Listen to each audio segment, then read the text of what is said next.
بالله من الشيطان الرجيم بسم الله الرحمن الرحيم ولا تؤتوا السفهاء أموالكم التي جعل الله لكم قياما وارزقوهم فيها واكسوهم وقولوا لهم قولا معروفا.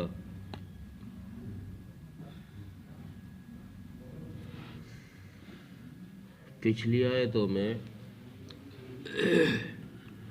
یتیموں کا مال، یتیموں کا حق انہیں دینے کا اور عورتوں کو ان کا مہر ادا کرنے کا حکم دیا گیا تھا. تو پچھلی آیتوں سے یہ پتہ چل رہا تھا کہ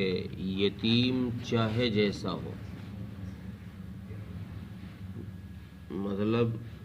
یتیم کے اندر چاہے اس مال کو رکھنے کی صلاحیت ہو یا نہ ہو، کم عقل ہو یا صحیح عقل والا ہو، سب کو ان کا حق دے دیا جائے. لیکن قرآن کریم کی اس آیت نے یہ صاف کر دیا کہ اگر یتیم چھوٹا ہو، اگر بچہ چھوٹا ہو اور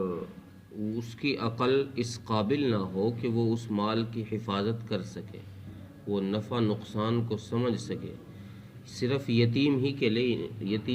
لیے نہیں، یہ حکم عام اللہ تبارک و تعالیٰ نے فرمایا. یہاں یتامہ کا لفظ ہی نہیں لے کر آئے، صرف یہ بات ارشاد فرمائی کہ جتنے لوگ اس حال میں ہیں کہ وہ مال کے نفع نقصان کو نہیں سمجھ پاتے کہ یہ مال کتنا قیمتی ہے، تو ایسے لوگوں کو ان کا مال نہیں دینا چاہیے اس وقت تک جب تک وہ اس قابل نہ ہو جائیں، اتنی عقل ان میں نہ آ جائے کہ جس سے وہ نفع نقصان کا اندازہ لگا سکے. جب وہ اس قابل بن جائیں کہ ہاں اب ان کو یہ احساس ہو رہا ہے کہ مال خرچ ہوگا، صحیح جگہ ہوگا یا غلط جگہ ہوگا، اس سے نفع کیا ہے نقصان کیا ہے، جب اس بات کی ان کو تمیز ہو جائے تو پھر ان کو ان کا مال دے دو، اس سے پہلے نہ دو. تو قرآن کریم کی اس آیت نے صاف کر دیا کہ یتامہ اگر اس حالت میں ہوں، بہت ساروں کی عقل اللہ کم کر دیتے ہیں، وہ کچھ کم عقل ہونے کی وجہ سے وہ صلاحیت نہیں رہتی ان میں، تو اللہ فرما رہے ہیں کہ اگرچہ وہ بڑے ہو رہے ہیں لیکن بڑے ہونے کے ساتھ ساتھ یہ بھی دیکھا جائے گا کہ ان میں عقل صلاحیت صحیح ہے کہ نہیں ہے. دوسرے اس آیت سے یہ پتہ چلا کہ اللہ تبارک و تعالیٰ نے مال کی اہمیت کو بتایا کہ مال کتنا قیمتی اور ضروری ہے انسان کے لیے، اور فرمایا کہ یہ تمہاری زندگی کا گزارا ہے. جس کے پاس مال ہوگا تو پھر اس کی زندگی کا گزارا صحیح چلے گا، اور اگر مال نہیں ہوگا تو پھر زندگی کے گزران کے اندر دقتیں پیش آئیں گی، پھر پریشانیوں اور تکلیفوں کا سامنا کرنا پڑے گا. اس لیے اللہ تبارک و تعالیٰ نے ہر انسان کو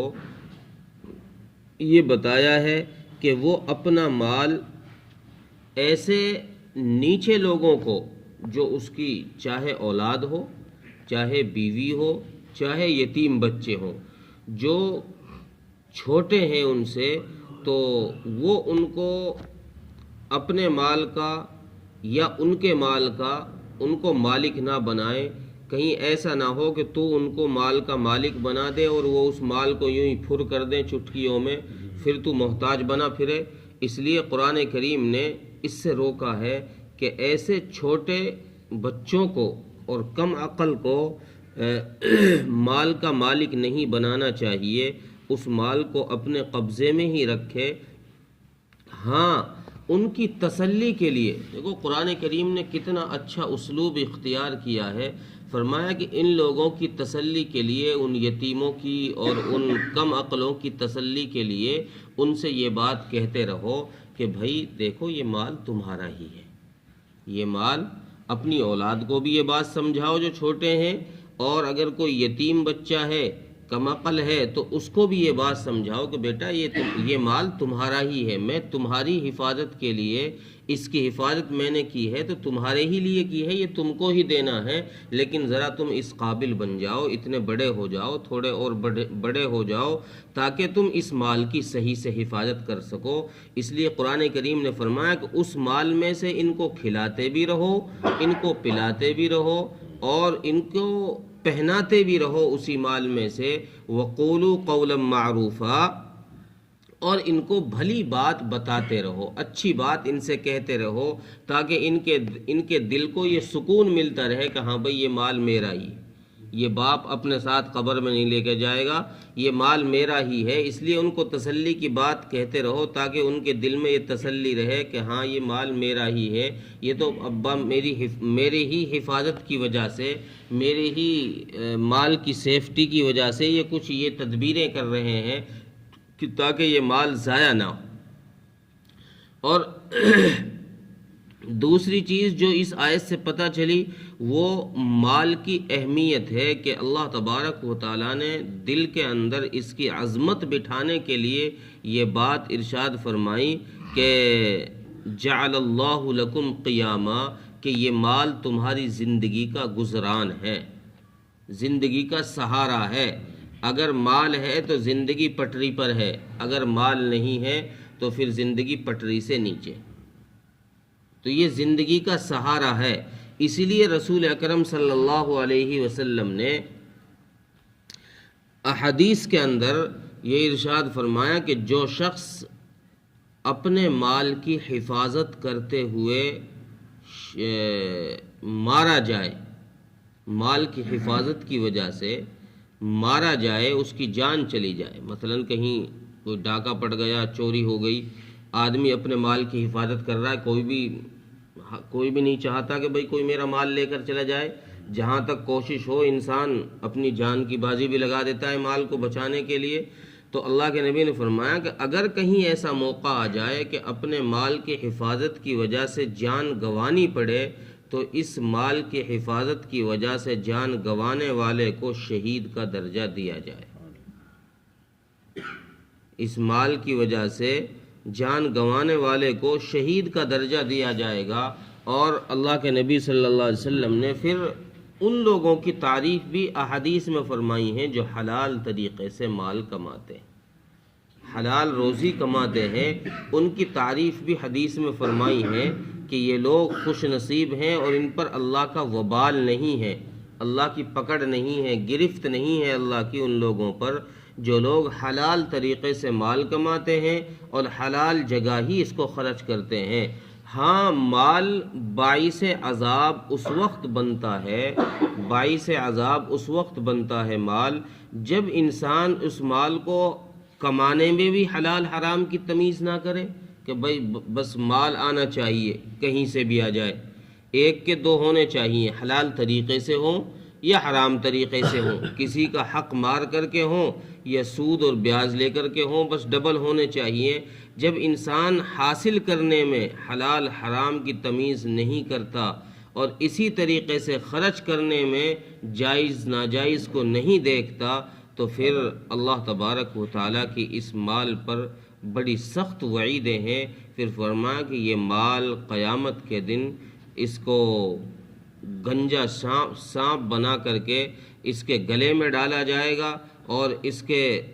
پیچھے لگا دیا جائے گا جو اس کو ڈستا رہے گا۔ تو پھر اس مال کے لیے رسول اللہ صلی اللہ علیہ وسلم نے وعیدیں بھی فرمائی ہیں، لیکن یہ وعیدیں اسی صورت میں ہیں